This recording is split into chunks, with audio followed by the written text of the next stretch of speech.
Halo semuanya, ketemu lagi dengan channel Serba Info. Pada hari ini kita akan membahas tentang sejarah di sebalik uang Rp1.000. Baik, saya hitung sampai 5. Kira-kira siapakah pahlawan di sebalik uang Rp1.000? 5, 4, 3, 2, 1. Oke, siapa yang jawab benar silahkan komen di bawah. Dan siapa yang belum sempat ngejawab karena masih merogoh uang Rp1.000 di sakunya, silahkan juga jawab di bawah. Nah, pahlawan yang berada di uang Rp1.000, jawabannya ialah Cut Mutia. Cut Mutia adalah seorang pahlawan wanita yang berasal dari Aceh. Cut Mutia lahir pada tanggal 15 Februari 1870 di Keretu, Perak Timur, Aceh.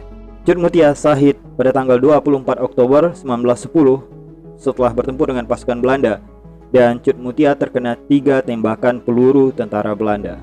Kisah awal perjuangan Cut Mutia menentang Belanda pada awalnya adalah menemani suaminya yaitu Tengku Muhammad berperang menghadapi Belanda. Tengku Muhammad dikenal sangat anti kepada Belanda dan juga menjadi sasaran tentara Belanda untuk segera menangkap Tengku Muhammad alias suami Cut Mutia. Namun pada bulan Maret 1905 Tengku Muhammad ditangkap Belanda, kemudian dieksekusi di Pantai Lok Semawe, kawasan Aceh, dan menemui syahidnya gugur sebagai suhada bangsa. Tengku Muhammad sebelum meninggal dunia sempat berpesan kepada sahabatnya yaitu Pang Nangru untuk menikahi istrinya yaitu Cut Mutia. Cut Mutia dan Pang Nangru selepas meninggalnya Tengku Muhammad akhirnya menyepakati hal itu untuk menikah.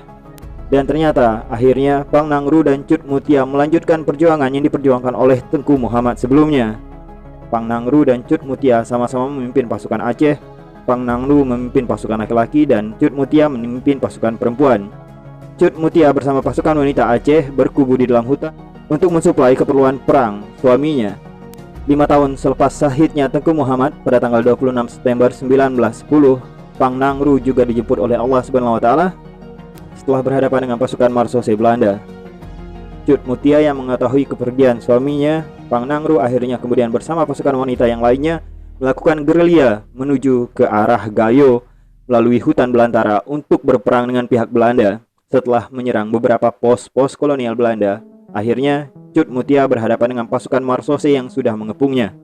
Sebulan selepas syahidnya Pang Nangru pada tanggal 24 Oktober 1910, Cut Mutia akhirnya berkumpul bersama orang-orang yang akan mendapat tempat istimewa di sisi Allah Subhanahu wa taala.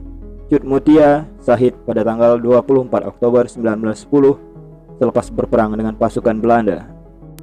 Sebuah kisah cinta yang cukup indah yang terjadi di tanah Aceh pada suatu ketika dulu.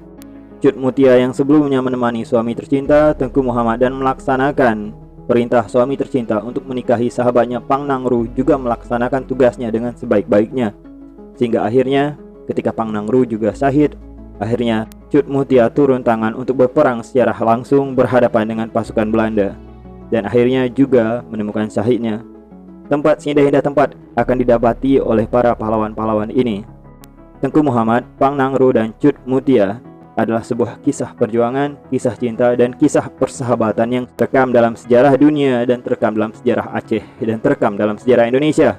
Kita tidak boleh melupakan sejarah perjuangan pahlawan bangsa yang sudah berjuang melakukan hal yang terbaik untuk anak cucunya, kita yang ada sekarang. 1945 akhirnya Indonesia memproklamasikan kemerdekaan dari kekosongan kekuasaan pada waktu itu di bawah kekuasaan Jepang yang sebelumnya berada di bawah kontrol Belanda.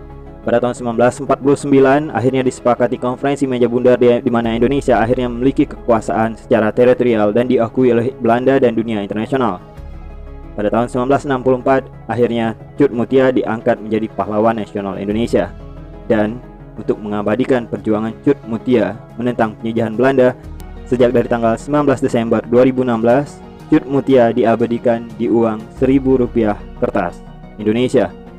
Nah, harapan kita bersama mulai sekarang, setidaknya ketika mendapatkan uang Rp1.000, walaupun itu uang kertas pecahan terkecil ya, kita bisa menghargai uang tersebut. Jangan sampai kayak kronyol, kromuk atau kronyok kayak gitu. Jangan sampai rusak. Nilai ekonomisnya juga tentunya berkurang, karena lebih cepat uangnya rusak tentu lebih cepat nilai ekonomisnya hilang. Dan yang kedua juga kita harus menghargai perjuangan bangsa, terutama tadi perjuangan Cut Mutia untuk menentang Belanda. Kalau Rp1.000 tidak berharga untuk kita, setidak-tidaknya kita menghargai siapa yang ada di uang Rp1.000 tersebut. Cut Mutia. Al-Fatihah untuk Cut Mutia, Tengku Muhammad dan Pang Nangru. Mereka ditempatkan di tempat seindah tempat di sisi Allah. Dan semoga kita yang mengenal kisah perjuangan, kisah persahabatan, dan kisah cinta di antara mereka juga dapat melakukan hal yang baik dengan porsi yang bersesuaian dengan zaman sekarang. Baik, itu aja video kali ini. Jangan lupa di subscribe, berikan komen terindah Anda, dan tekan like. Terima kasih. Mungkin selepas ini kita ngebuat sejarah tentang sejarah di sebalik uang 2000. Oke, tapi jangan lupa subscribe dulu. Terima kasih dan sampai jumpa.